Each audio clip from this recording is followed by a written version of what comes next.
नमस्कार, स्वागत आहे तुमचे आमच्या चॅनेलमध्ये।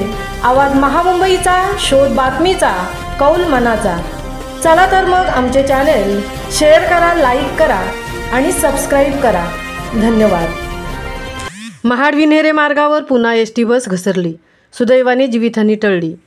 महाड-दापोली राज्यमार्गावर मे महिन्यापासून चालू असलेली अपघातांची मालिका ऑगस्ट महिना आला तरी देखील चालूच असून सोमवारी दुपारी 2च्या सुमारास करंजाडी बौद्धवाडी जवळील तीव्र उतारावर मुंबई मंडणगड एसटी बस रस्त्यावरून घसरली।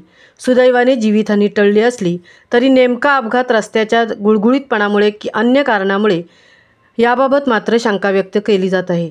महाड-दापोली राज्यमार्गावरील मे महिन्यापासून चालू असलेल्या अपघातांच्या मालिकेचे ऑगस्ट महिना आला तरी थांबण्याचे नाव अद्याप घेत नाहीत। सोमवारी दुपारी मुंबई मंडणगड ही मंडणगड आगाराची MH20 BL 1715 ही बस करंजाडी बौद्धवाडी येथील तीव्र उतारावर हा अपघात झाला। पाऊस पडत असल्यामुळे व रस्ता निसरडा असल्याने रस्त्यावरून घसरून झालेल्या अपघातात बस रस्ता सोडून रस्त्याच्या बाजूला असणाऱ्या साईड पट्टीवर जाऊन चिखलात रुतली। सुदैवाने या अपघातात कोणी जखमी झाले नसले तरी रस्त्याचा दर्जाबाबत पुन्हा एकदा प्रश्न उभा केला जात आहे। आवाज महामुंबईचा चॅनेलसाठी मिलिंद खारपाटीलसह तृप्ती भोईर, महाड।